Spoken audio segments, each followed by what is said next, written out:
Está autorizado, Marco? Certo? Pode começar. Eu não consegui transmitir, mas eu estou gravando aqui. Está me ouvindo aí?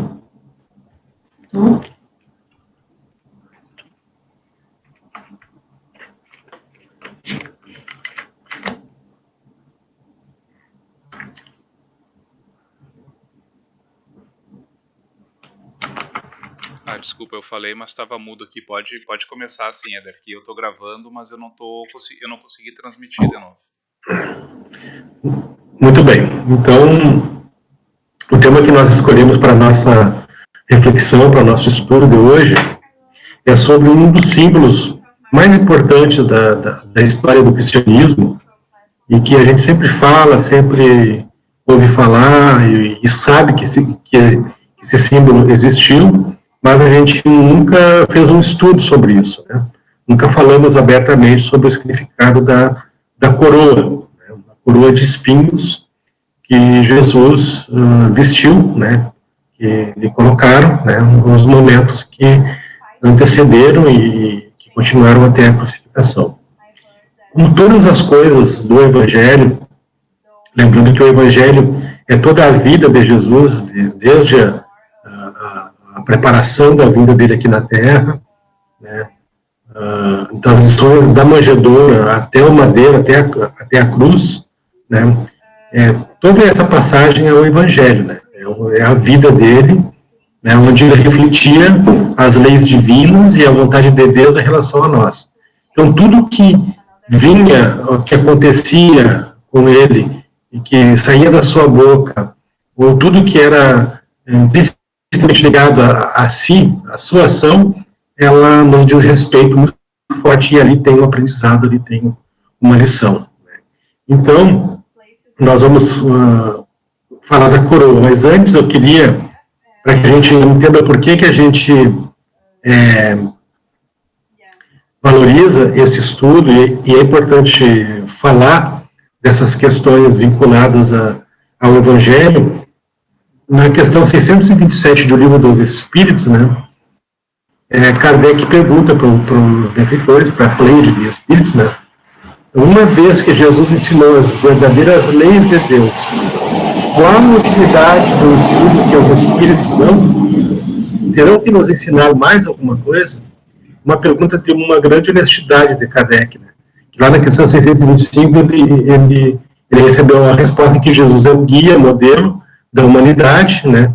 E que por intermédio de Jesus nós estávamos recebendo diretamente a ação de Deus, ou seja, a revelação das suas leis. Né? E aí ele pergunta, então, se Jesus ensinou as verdadeiras leis, se ele era o reflexo de Deus aqui na Terra, qual a utilidade, então, que os Espíritos podem dar além disso? Terão que ensinar mais alguma coisa? Né? Ou seja, se teria que completar as leis com alguma revelação nova. E aí os benfeitores respondem para Kardec. Jesus empregava humilde, na sua linguagem, alegorias e parábolas, porque falava de conformidade com os tempos e os lugares. Faz-se mister agora que a verdade se torne inteligível para todo mundo. Muito necessário é que aquelas leis sejam explicadas, desenvolvidas, e tão poucos são os que a compreendem e ainda menos os que a praticam. A nossa missão consiste em abrir os olhos e os ouvidos a todos, confundindo os orgulhosos, desmascarando os hipócritas, os que vestem a capa da virtude e da religião, a fim de ocultarem as suas torpezas. O ensino dos Espíritos tem que ser claro, sem equívocos, para que ninguém possa pretextar ignorância e para que todos o possam julgar e apreciar com a razão. Estamos incumbidos de preparar o reino do bem que Jesus anunciou. Daí a necessidade que a ninguém seja possível interpretar a lei de Deus ao sabor de suas paixões, sem falsear o sentido de uma lei toda de amor e toda de caridade. Então, a gente vê aqui a necessidade que nós temos de estudar, de compreender, né, essas leis, que elas sejam bem explicadas, que elas sejam desenvolvidas, né, que possamos compreender para que, acima de tudo, a gente consiga a praticar. Antes, no estudo, estávamos falando aqui, né, do intelectualismo, né, da necessidade que tem de juntar, né, todo o conhecimento que pudermos, né, com um bom sentimento que já vigora em nós, para que isso gere uma prática salutar. Então, como são poucos os que praticam, né, os espíritos vêm para tirar toda essa confusão, né, todo esse desvio que foi feito pelas religiões que nos precederam, que nos conduziram até aqui, e que nos ocultaram, e que nos tornaram, de certa forma, ignorantes, né, e agora tem que ser tudo muito claro, né, sem equívocos, né, que a gente possa usar a razão e com ela a gente descobrir as premissas desse reino tão anunciado. Então, na 628, na questão seguinte, né, que ela é bem um pouquinho comprida, eu peguei só um tópico importante aqui para nós. Ele continua, então, por que a verdade não foi sempre posta ao alcance de toda a gente? Então, se o Espiritismo vem fazer esse complemento, vem ser a chave para abrir essa porta do conhecimento, para que esse conhecimento gere em nós um processo de autolibertação, por que isso não ficou sempre ao alcance de todo mundo? E aí os Espíritos respondem, importa que cada coisa venha a seu tempo. A verdade é como a luz. O homem precisa habituar-se a ela pouco a pouco, do contrário, fica deslumbrado. Então está vindo no momento certo, né? O tempo é agora. Né? Desde o século XIX, né, até agora, há 150 anos, um pouquinho mais, é que a gente está sentindo, está percebendo essa luz, né, e que ela vai se intensificando aos poucos. Dentro da doutrina espírita, a gente tem notado isso. Né? Houve ciclos importantes do espiritismo na sua nascença, tinha os fenômenos físicos, as mesas girantes, os fenômenos mediúnicos ostensivos, né, para que o mundo conhecesse a realidade espiritual, né, para que houvesse essa comprovação, através da ciência, né, de que as manifestações são de origem inteligente e incorpórea. Né.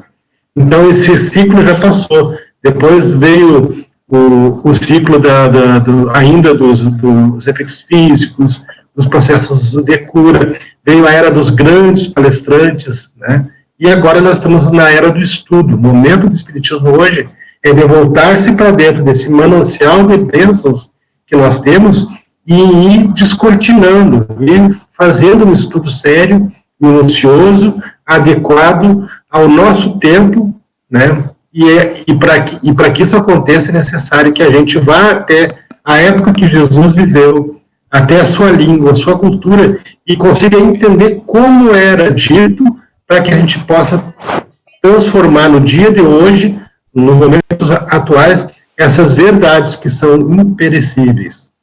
Né? São falas, são palavras de Jesus, ditas de vida eterna, ou seja, o que ele falou há 2000 anos serve para o momento atual.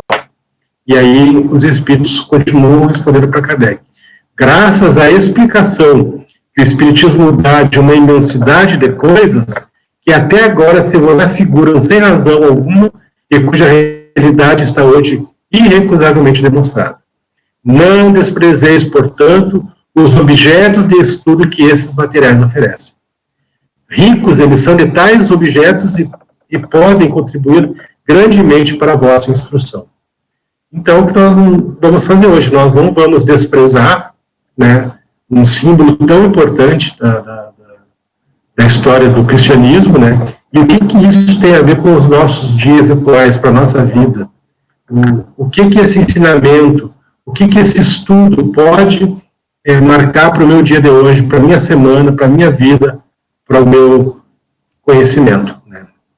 Então, antes da gente entrar no tema ali de Emmanuel, né, é importante a gente lembrar que a mensagem ela é reportada, ela é direcionada ao discípulo, né? Ao discípulo.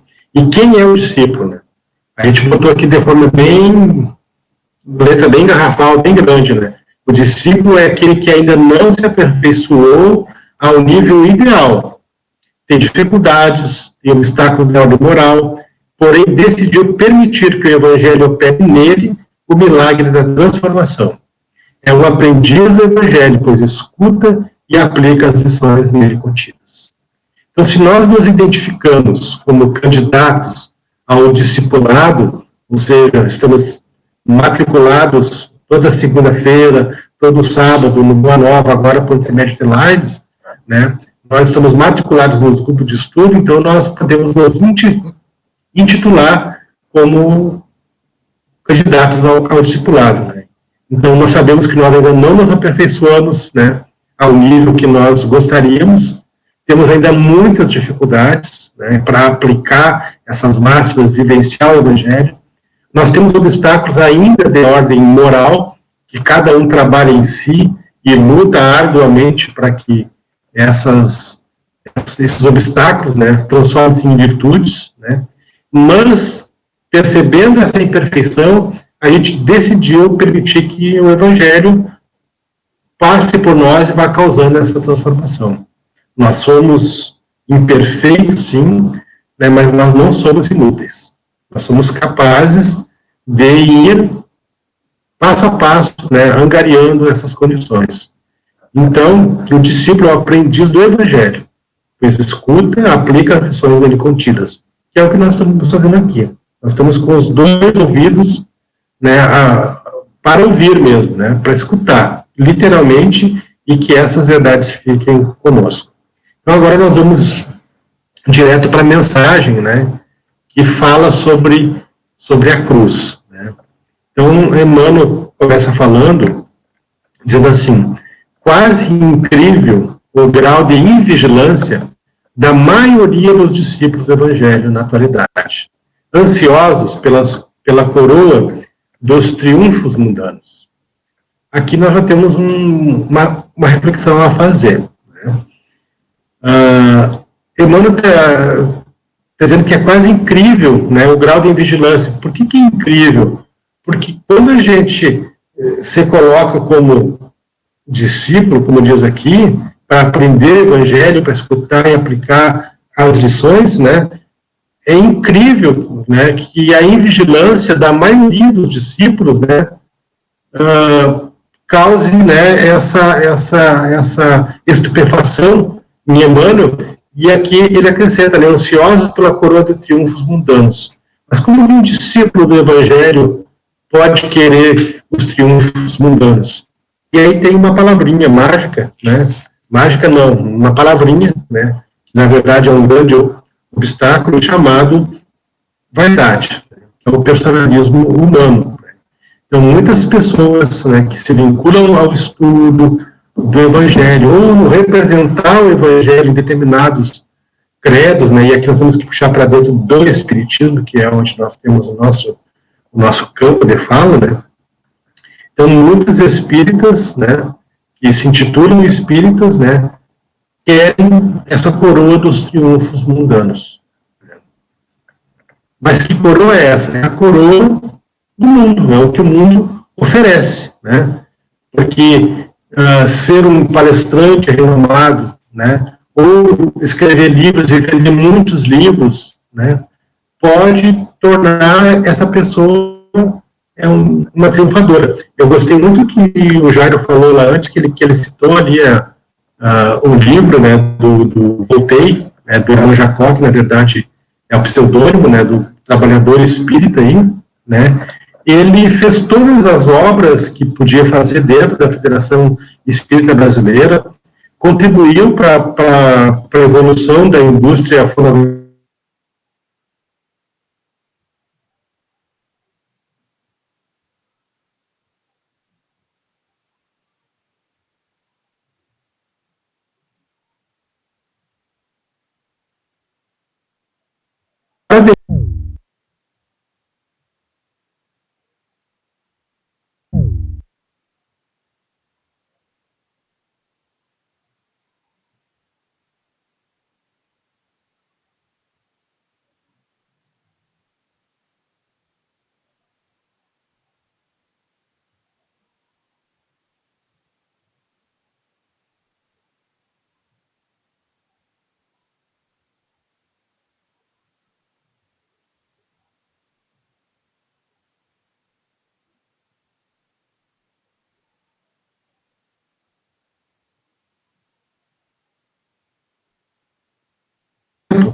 as igrejas do cristianismo deturpado se comprazem nos grandes espetáculos, através de enormes demonstrações de força política, né? Os grandes conclaves, né? As grandes reuniões, querendo atrair grandes multidões, né? E aqui ele faz um lembretezinho no último parágrafo desse slide, dizendo: é forçoso reconhecer que grande número das agremiações espíritas cristãs, ainda tão recentes no mundo, tendem às mesmas inclinações. Então, a gente tem que ficar atento para essa mensagem, né? O que ele está querendo dizer aqui para nós de forma bem clara, né? O Espiritismo ainda é muito novo no mundo, o Espiritismo tem 150 anos. As casas espíritas organizadas, né, menos tempo ainda. Então está tudo muito recente, muito novo, né, mas ao mesmo tempo se espalhando muito rápido pelo mundo, né? O Espiritismo nasceu na França, mas foi no Brasil que ele encontrou, né, que as raízes do Espiritismo encontraram, né, a terra mais fértil possível, porque é a pátria do Evangelho, né, é o coração do mundo e a pátria do Evangelho. Então, aqui que estão as raízes do Evangelho. E agora a gente faz o movimento contrário. Parte do Brasil para fora, né, a difusão da doutrina espírita. Nós temos que ter muito cuidado, ele alerta aqui, para a gente não cair nas mesmas demonstrações, né, como fazia as igrejas do cristianismo deturpado, né, ele fala. Para que a gente não fique querendo só ir a congresso espírita, grandes reuniões espíritas, grandes oradores, ou ficar ouvindo essas lives espetaculares, né, e ficar só nessa função, né, que eu digo mais periférica, né, aonde a gente perde a oportunidade de fazer um estudo como a gente está fazendo aqui, né, bem detalhado. Então ele continua dizendo assim: individualmente, os prosélitos pretendem o bem-estar, o caminho sem obstáculos, as considerações honrosas do mundo, o respeito de todos, o fiel reconhecimento dos elevados princípios que esposaram na vida por parte dos estranhos. Então, os prosélitos somos nós, os que aderiram ao Espiritismo, né? E todo prosélito, ou todo aquele que absorve esses ensinamentos e que se diz espíritas, né, a gente tem uma responsabilidade com isso, como falou ali no estudo do Consolador, a última questão, né, o que escrevemos, o que fazemos, isso tudo nos traz responsabilidade. Então, na verdade, o que ele está chamando a atenção é que muitos dos prosélitos, né, querem ser salvos sem obstáculo nenhum, querem uma transformação moral sem nenhuma responsabilidade, para que não haja obstáculo, como levantar as mãos para cima e querer que Jesus nos salve de qualquer jeito, né, sem esforço nenhum, né. Então, quer que o mundo reconheça, né, as considerações honrosas do mundo, e aqui eu lembro da Célia, quando ela chega para o Chico e fala, né, porque ela estava querendo encerrar o assunto e se expressa mal, e o Chico puxa as orelhas dela quando ela diz, o Chico percebe nela esse mal-estar, digamos assim, e pergunta para ela: Célia, tu perdoou a empregada que estava com o teu filhinho quando ele caiu da bicicleta? E a Célia: sim, Chico, eu perdoei, né? Mas ela falou de uma forma que a arrogância dela ficou clara, né? E aí o Chico disse assim: e tu acha que tu fez muito, minha filha? Porque imagina se fosse tu que tivesse com o teu filhinho na bicicleta e ele caísse pelas tuas mãos, tu não aguentaria tamanha dor. Então trouxe ela para uma realidade, né? Para que o mundo não percebesse nela uma vítima. Vítima era quem estava sofrendo, né? Supostamente, né? Não a culpada, mas a responsável por conduzir a criança, que talvez não tenha tido o cuidado adequado, né, como deveria ter. E aqui fala que também do respeito de todos, né. Nós não precisamos estudar espiritismo, né, e com isso querer que as pessoas nos respeitem simplesmente por isso. Nós temos que aprender a aplicar a nossa vida e tocar em frente, né? Sem o fiel reconhecimento, né, dos elevados princípios, né, por parte dos estranhos, né, para as pessoas, ele é espírita, então ele cria aquele perfil, né, e que a pessoa acaba, muitas vezes, usando literalmente, né, as máscaras, né, para disfarçar, na verdade, as suas reais condições. Então, para os outros, se mostra como um candidato à santidade, simplesmente pelo fato de ser espírita ou ter conhecimento, e, na verdade, por trás disso, faz uma série de coisas equivocadas, completamente opostas àquilo que a doutrina espírita nos ensina, né? Então, isso chama-se hipocrisia, ou que passam a ter atitudes sectaristas, né? Querendo dividir, né? Querendo impor rituais, né? Até mesmo dogmas que o Espiritismo abomina, ou seja, não fazem parte dos nossos conhecimentos. Então, quando essa bagagem de facilidade não os bafeja no serviço edificante, sentem-se perseguidos, né, e desditosos e contrariados, né? Então, começa a culpar os outros, né, porque não tem essa evidência toda, esse tratamento diferenciado, né? Afinal de contas, eu sou um espírita estudioso e que faço palestra e que dou passe e que faço até o evangelho no lar em casa, né? Então, como que me perseguem? Como que me maltratam, né? E aí, eu peguei lá do Consolador, né? O significado, não significado, mas tem um capítulo lá dentro do Consolador, na questão 362, né?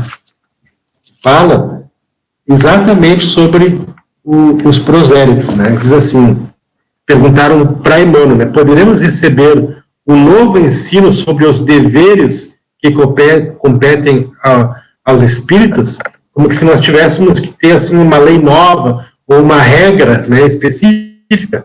Não devemos especificar os deveres do espírita cristão, porque palavra alguma poderá superar a exemplificação do Cristo, que todo discípulo, e aqui ele traz de novo discípulo, né, todo discípulo deve tomar como roteiro da sua vida.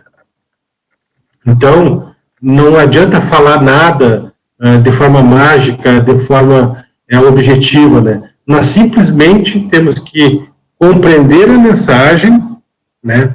Usar o nosso intelectualismo, fazer essa mensagem ficar processada no nosso cérebro físico, assimilada pelo cérebro perispiritual, e fazer com que essa mensagem desça para o nosso coração, fazendo o casamento, né? Antes, lá na metade, falava do divórcio, do intelectual com o sentimento. E aqui, nós estamos conclamando para que haja exemplificação, que haja a conjugação do intelecto, do estudo, com o sentimento, para que isso gere em nós uma exemplificação.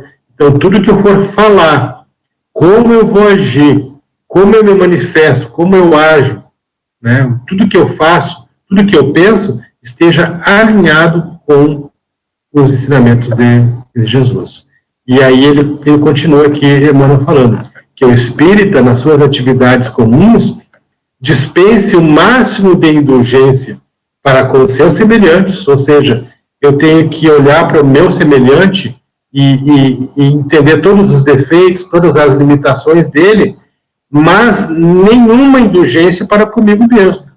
Eu não posso ser indulgente com os meus defeitos, eu tenho que ser rígido comigo, muito rígido com as minhas imperfeições e indulgente com os outros.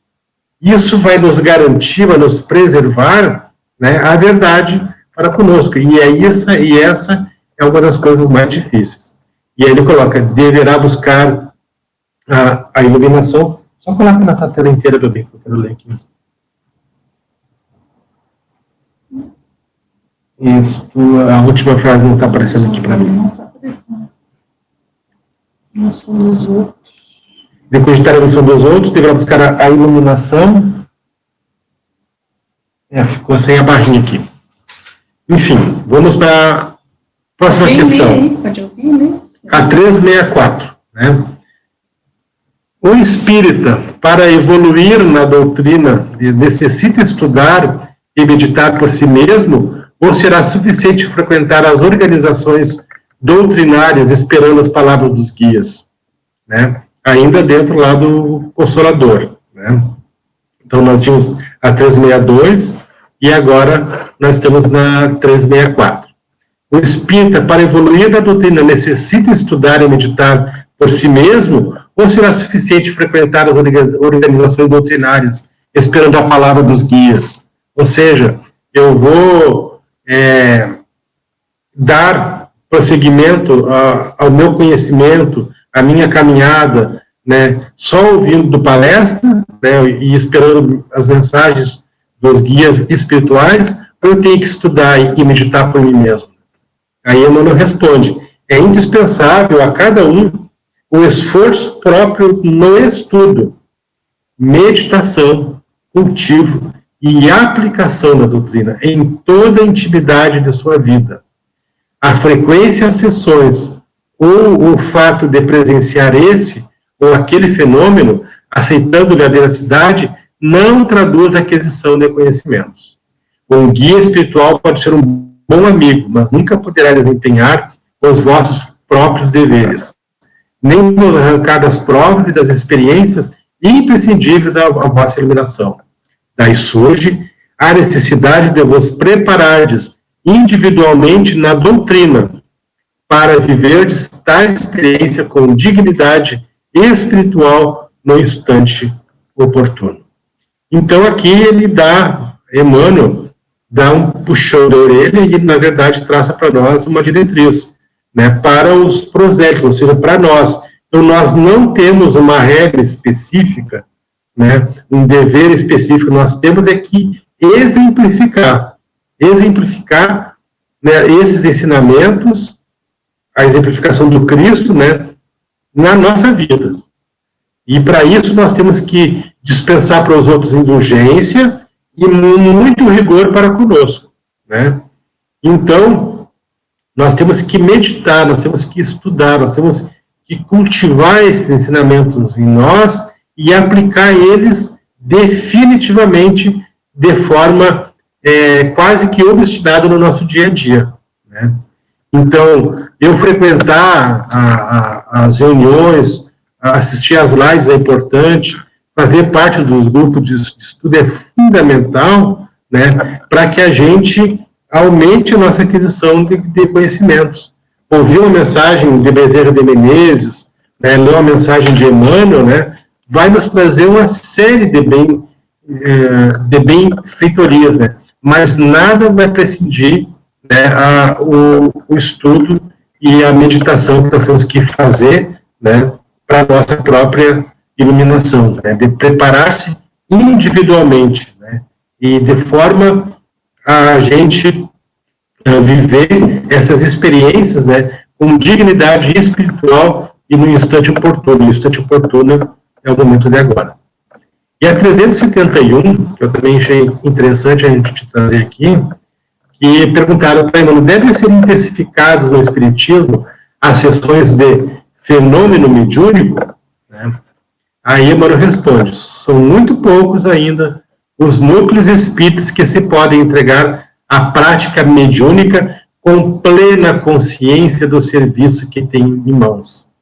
Então, poucas casas espíritas têm consciência do verdadeiro serviço que tem em mão, da verdadeira mediunidade, dos verdadeiros fenômenos mediúnicos. Motivo porque é aconselhável a intensificação das reuniões de leitura, meditação, comentário geral para as ilações, ou seja, para as conclusões morais, imprescindível no aparelhamento doutrinário. Está dizendo aqui que antes da gente se candidatar a trabalho mediúnico, a querer participar de uma mesa mediúnica, ou fazer um trabalho mediúnico, nós temos que intensificar o estudo, né, estudar muito, meditar sobre esse estudo, né? E preparar a cada um de nós, né, para as conclusões morais da nossa vida. E aí sim a gente vai se tornar um aparelho, né, um intermediário, um médium, né, capacitado a fazer aquilo que o mundo espiritual espera de nós. A fim de que numerosos centros bem intencionados não venham a cair no desânimo ou na incompreensão, por causa de um prematuro comércio com as energias do plano invisível. E muitas pessoas se perdem por isso, né?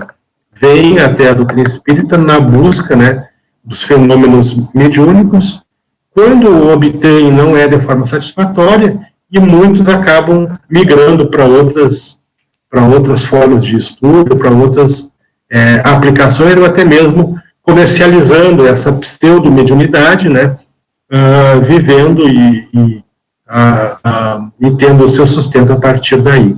A gente sempre fala, né, que se o espírito se materializa na nossa frente e a gente for lá e tocar nele, né, a hora que ele desaparecer da nossa frente, nós vamos ficar com uma única conclusão: nós vimos um fenômeno mediúnico, um fenômeno de materialização. Mas em que isso tenha alterado a nossa condição moral? O fato de aparecer o espírito nos tornou moralmente melhores?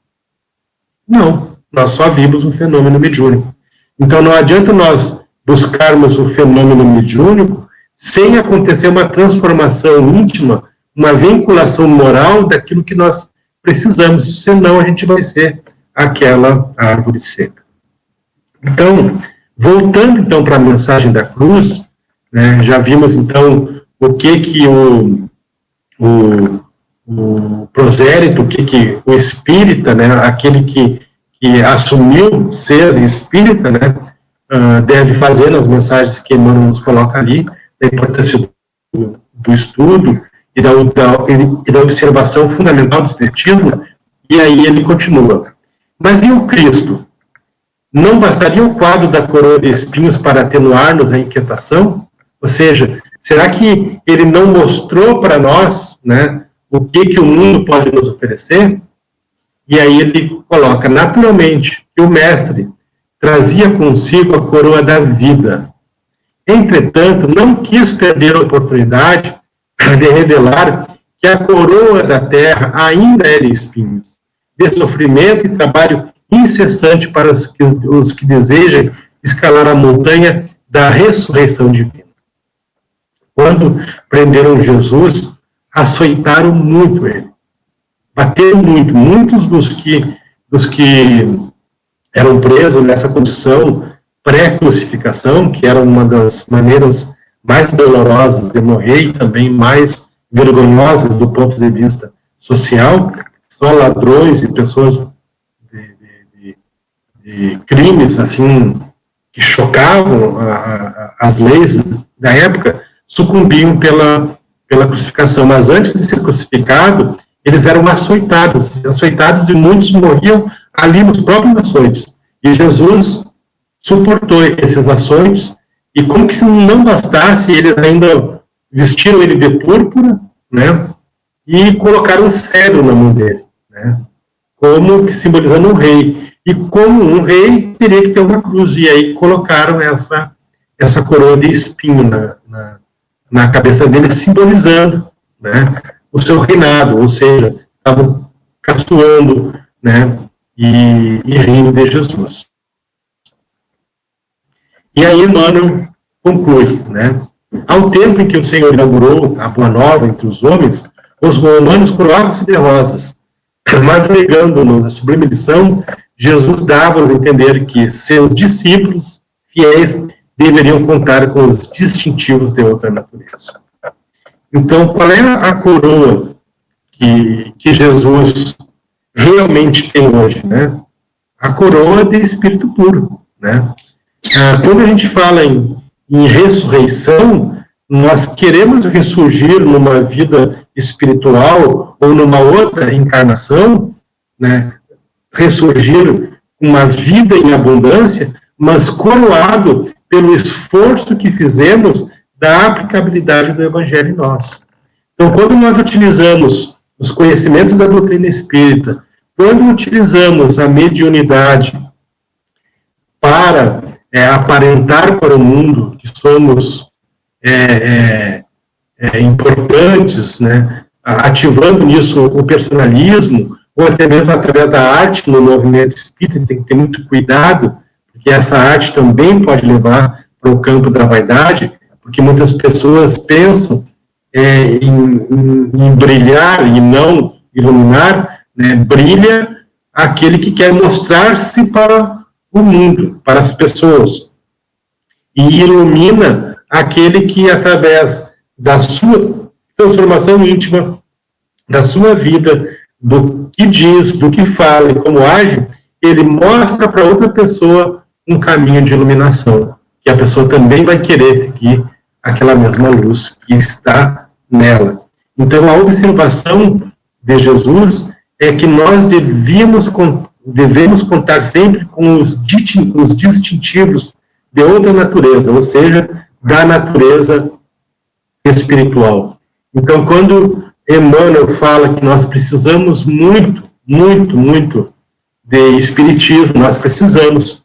A doutrina espírita vem nos trazer, assim, ensinamentos maravilhosos, verdades, assim, para a nossa vida, e a ponto de guiar os nossos passos, né? Eu não sei o que seria da minha vida, posso falar por mim, Lucy, o que seria da nossa vida, se nós não buscássemos na doutrina espírita a nossa referência, acima de todas as coisas, está para nós a doutrina espírita, né? Para que a gente possa nortear os nossos passos e as nossas ações por ali, até mesmo nas divergências, né, que todos possuímos, nós buscamos, né, um comum acordo, né, para que a gente possa entender, né, através da doutrina espírita, aquilo que é importante nós conhecermos.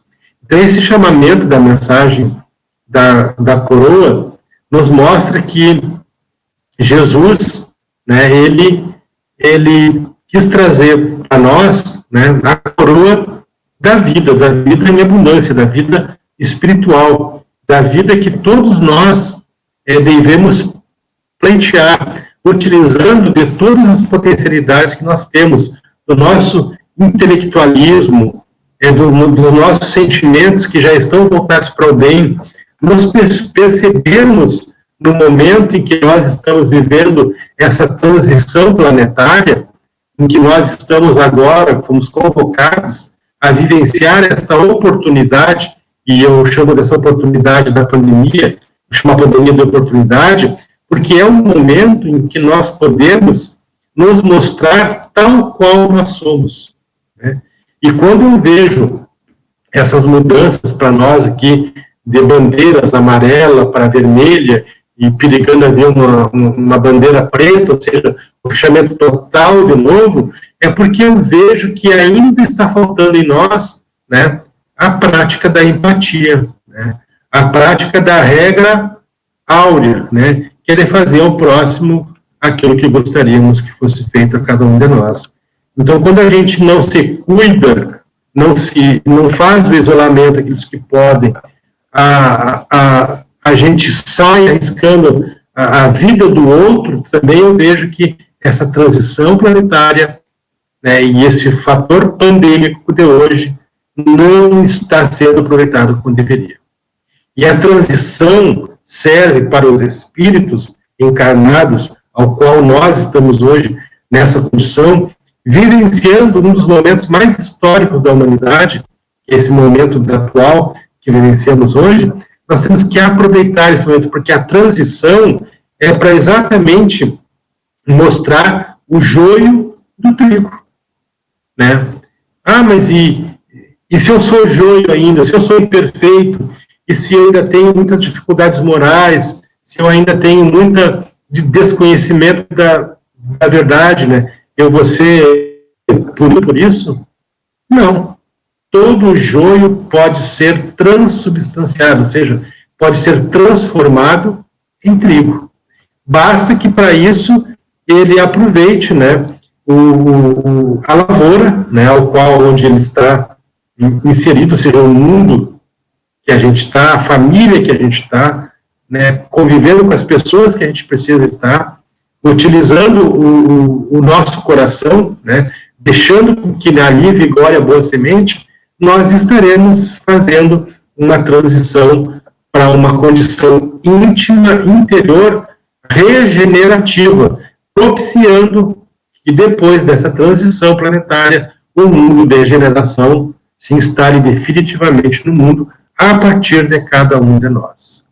Então a coroa simboliza os espinhos, a coroa que Jesus vestiu simboliza todas as glórias que o mundo pode nos oferecer. Tudo que buscarmos pela vaidade, toda ação que for feita pelo orgulho, pelo egoísmo, mesmo na condição espírita, porque ele tem mais conhecimento, vai ser mais cobrado, tanto na historinha que o Marco conta no final ali, extraordinária, né?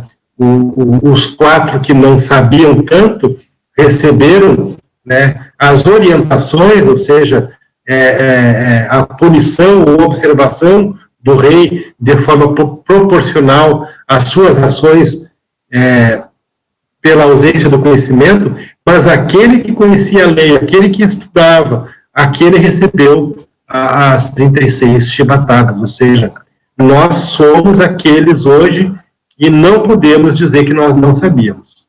Nós já sabemos sim. Nós sabemos que somos espíritos imortais. Nós sabemos que a vida continua. Nós sabemos que não começou essa jornada no berço e nós sabemos que ela não vai terminar no túmulo. Nós já sabemos que depois do túmulo, o que vai balizar o nosso bem ou mal-estar, o nosso céu ou inferno, é o nosso processo consciencial, é aquilo que vai na nossa consciência, é isso que vai balizar o mundo futuro de cada um de nós. Se vão haver penas ou gozos, vai depender de tudo que nós fizermos nessa vida. Então, nós não podemos dizer que nós não sabíamos. Nós já sabemos que somos espíritos imortais, sabemos que já tivemos inúmeras encarnações, que nós já desfilamos pelo mundo tudo que ele poderia nos oferecer. Nós já vestimos coroas de espinho, muitas vezes, sofrendo as consequências da utilização equivocada do nosso livre-arbítrio, determinando para a nossa vida só os prazeres e só as glórias que o mundo pode oferecer. Isso gerou nas nossas cabeças, nos nossos cérebros espirituais, espinhos que foram manifestados nas encarnações sucessivas, né, nos nossos inúmeros sofrimentos, nas nossas expiações e nas nossas provas, mostrando de onde vem o verdadeiro sofrimento. Deus é compassivo, é bom, é misericordioso, é um Pai amoroso que possibilita a todos nós tudo aquilo que nós precisamos para acertar o passo. Numa encarnação, quando nós determinamos para nós sermos discípulos, aprendizes da verdade, comprometidos com a nossa transformação moral, com a aplicação dessa transformação nas nossas ações, nós nos tornamos capazes, evidenciados, não pelo que dizemos, mas pelo que estamos fazendo e mostrando verdadeiramente na nossa vida. Então, o convite, né, que a gente faz é que a gente possa querer, né, vestir a coroa espiritual, não para essa vida, mas para uma ressurreição, para um ressurgimento futuro espiritual de cada um de nós, vestindo a coroa não de diamante, não a coroa física, mas a coroa do aprendizado e da nossa evolução, nos purificando, nos tornando melhores. Vamos olhar para aqueles exemplos de encarnações humanas, né, que nós temos como balizador do exemplo que nós também podemos seguir. Nós podemos usar o exemplo de Paulo, nós podemos usar o exemplo de Pedro, que em uma única encarnação, Paulo, a partir da conversão, ele traça para ele, nos seus próximos 30 anos, né, uma construção extraordinária, admitindo-se, sim, né, consequência daquele homem velho, que era Saulo, para Paulo, o convertido e responsável por todos os danos que causa e edifica a casa do Senhor dentro do seu coração. A ponto de ele dizer que não é ele mais que habita nele, mas o Cristo que mora nele. E carregava com ele as marcas. Nós temos o exemplo de Pedro, o apóstolo, né? Um homem igual a qualquer um de nós, né? Oscilava o humor, tinha dúvidas, faltava fé, tropeçava, caía, puxava a espada, queria defender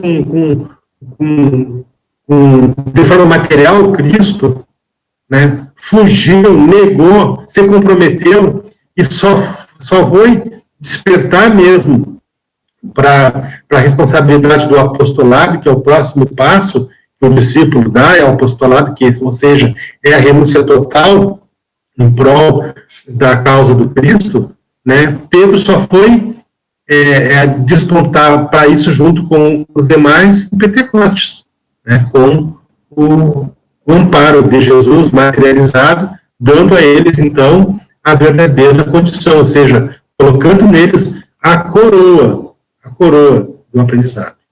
Eu queria para que vocês fizessem algum comentário, temos alguns minutinhos ainda, e eu queria provocar vocês, né, no sentido de que a gente não esqueça que a coroa de espinho Jesus vestiu para simbolizar tudo o que o mundo pode oferecer.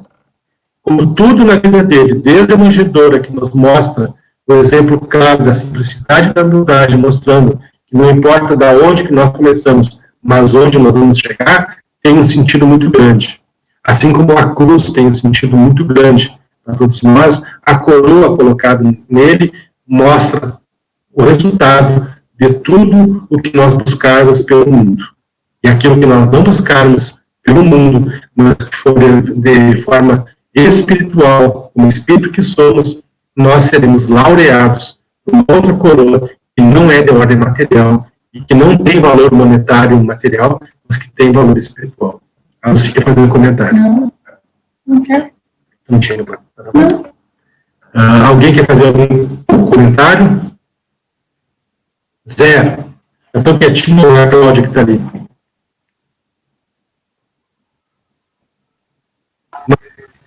Cláudio. Sou eu que estou aqui.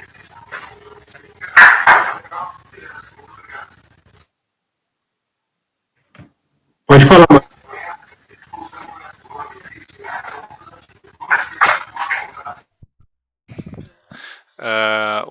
Eu achei bem interessante, Éder, e como se complementam também os estudos, né? Que o estudo anterior tinha bastante conexões e inclusive umas questões que eu tinha pensado para dar como exemplo lá e acabei não dando, que é a questão dos oradores espíritas, né? Que o que eles estão fazendo com o conhecimento, a inteligência deles, né? Para que estão utilizando, né? Achei bem interessante essa conexão entre os estudos e eu acho que, eu não sei, me veio na cabeça agora a questão da coroa de espinhos, né? Ela também está relacionada àquela passagem onde Jesus diz que o meu reino não é deste mundo, né? A gente pode relacionar que neste mundo, né, o reino que a gente tem é coroado com espinhos, né? Mas o reino de Jesus não é deste mundo, né?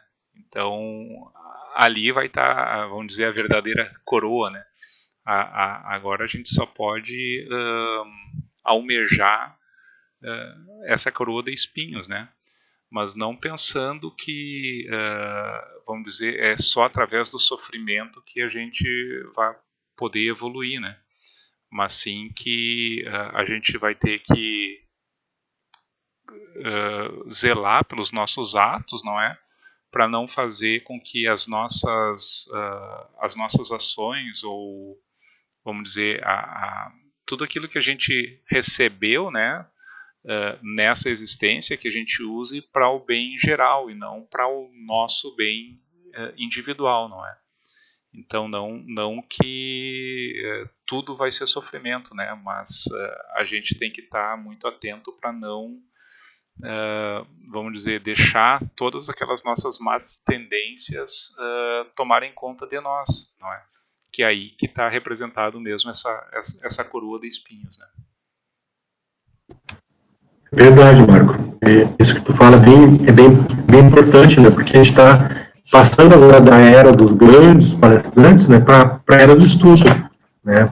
Então, alguns palestrantes assim, estão sendo por conta disso, né? Então, propiciando estudos mais específicos, né? Para que não haja aquela fala amorosa, né? E que a gente vai escuta, às vezes tu vai num congresso espírita, tu escuta um palestrante faz uma bela palestra, de uma oratória extraordinária, mas sai dali a 2 horas e não lembra mais o que ele falou. E já o estudo é que está em voga agora, né? Grupos, né? Pequenas falas em meios de comunicação de hoje, para que a pessoa grave, para que fique nela gravado aquilo, para que ela possa ir buscar também as origens daquele conhecimento, né? Buscar também mais explicações, né? Isso é muito importante.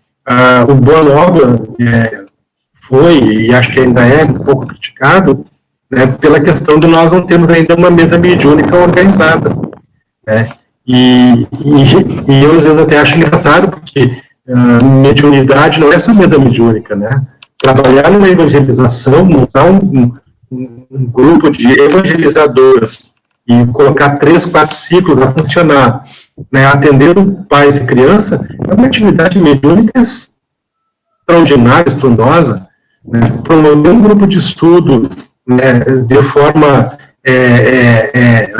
online agora, como a gente está fazendo aqui, isso é uma obra mediúnica extraordinária, que tem o esforço da preparação, tem o esforço da participação, né, então nós temos assim a atividade mediúnica extraordinária, né, o Boa Nova é resultado de uma atividade mediúnica extraordinária, foi construído, foi planejado, preparado pelo plano espiritual, e ele foi colocado, né, de forma material, através das paredes e das pessoas, né, mas seguindo estritamente as ordens, a origem do mundo espiritual, a atividade mediúnica.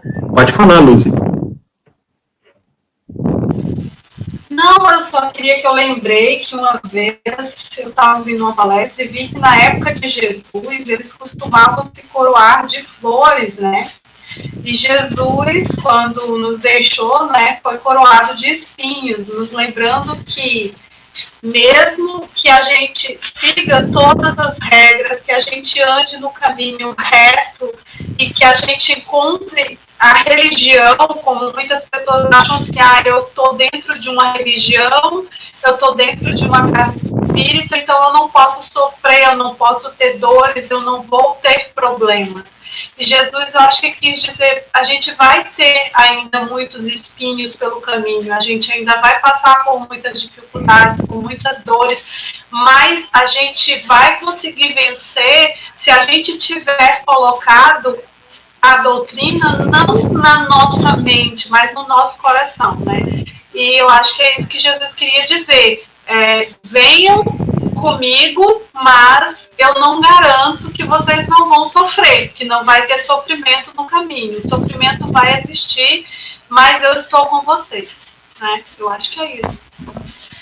Muito bem, Lúcia, muito importante, sim, né? E lembrando que a coroa, no tempo do César, né, eles davam uma coroa de louro, né, da árvore de louro, né, fazia aquelas coroazinhas, né, e davam para os generais vitoriosos, né, como o laurel mesmo, né, das suas batalhas. E depois eles transformaram aquele louro em ouro, né, e o César vestia a coroa de ouro, né, que simboliza também tudo que o mundo pode oferecer. Mas essas coroas, né, as que ficaram no mundo, as que não foram derretidas, né, hoje elas estão sem cabeça para usar, porque todos os que usaram essas coroas tiveram que passar o portal da morte, né, então tornaram-se espíritos. Então é esse chamamento que a gente faz, né, para a nossa condição espiritual, né, para a nossa condição de aprendizes, né. Eu coloco esse tema da coroa como um complemento, Marco, da primeira parte, porque tem uma conexão muito profunda, né, onde nós devemos estudar sempre, fazer todo esse esforço, observar o que nos fala, nos chama atenção, de nós acabar com esse divórcio, né, entre intelecto e sentimento, né, e fazer a união definitiva dos dois em nós, para que isso nos dê todas as bases para a nossa boa prática moral, para o nosso aprimoramento, para que nesse momento de transição, a gente deixe de lado todo o personalismo, toda a vaidade humana, e isso eu via muito em mesas mediúnicas, que muitos médiuns iam para a mesa mediúnica e ficavam anos tratando, levando para a mesa mediúnica manifestações anímicas, para serem tratadas na mesa mediúnica, através da orientação do dialogador, do doutrinador, né, sendo que esses processos anímicos poderiam ser resolvidos com um estudo individual, estudo na casa espírita, um estudo em casa, tirariam desses médiums, dessas pessoas, a condição anímica para que o trabalho fosse produtivo. Eu trabalhei em grupos que durante muitos anos eu trabalhava de diversos médiums somente questões anímicas. 90% da reunião mediúnica era envolvimento anímico. Né? Ou seja, tudo aquilo que a pessoa traz consigo, as dores da sua alma, às vezes até mesmo traumas, né, culpas, né, tudo isso vinha na mesa mediúnica em forma de manifestação espiritual. Então, anímico é tudo que me anima, é tudo que é meu, é tudo que está em mim e que tem sim que ser tratado. Eu nunca deixei de dialogar com um médium, né, uma comunicação, mesmo eu sabendo que aquilo ali era um processo anímico, porque aquela pessoa, aquele médium, estava dando aquela comunicação, pensando ser um espírito, e na verdade era o próprio espírito dele, carregando aquelas dores, jamais foi negado o atendimento. Né? E muitos hoje passam por isso, só que o estudo, né, a meditação, a interiorização pode resolver essas questões, permitindo que a pessoa passe a agir de forma mais clara, mais cristalina, o contato que o mundo espiritual quer fazer conosco, para nos auxiliar na construção desse reino de paz, amor e justiça que estamos aguardando aí, que é a obra do Cristo, que foi começada por ele, não foi terminada, e ele precisa de trabalhadores fiéis, imperfeitos, sim, mas úteis naquilo que podemos fazer para que essa obra possa ser concluída. E essa obra não é para ser concluída no outro, ela tem que ser concluída primeiro em nós, para que a partir de nós possamos, aí sim, né, auxiliar os nossos irmãos. Então, eu desejo a todos que busquemos a coroa, né, das glórias espirituais, das conquistas espirituais, em cada um de nós, através do estudo, do intelecto e do sentimento juntos, para que a gente possa, dessa forma, atingir os objetivos que tanto almejamos. Então, eu agradeço aí a presença de todos que estiveram conosco nessa segunda parte, né, e deixo, então, para o Lucio e o Marco fazerem aí o encerramento do estudo da noite de hoje.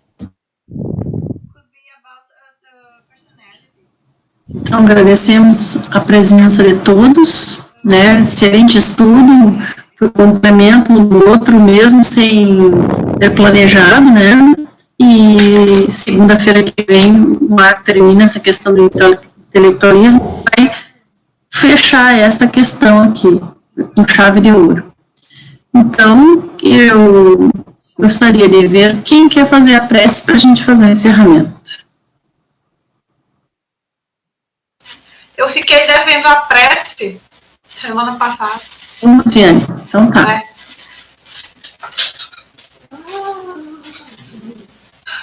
Pai de divina vontade e amor, queremos te agradecer por este momento em que estamos aqui, reunidos em teu nome, para estudarmos essa tua doutrina de amor, que a tua luz envolva os nossos corações, nos traga paz, refazimento e esperança, apesar das lutas e das dificuldades.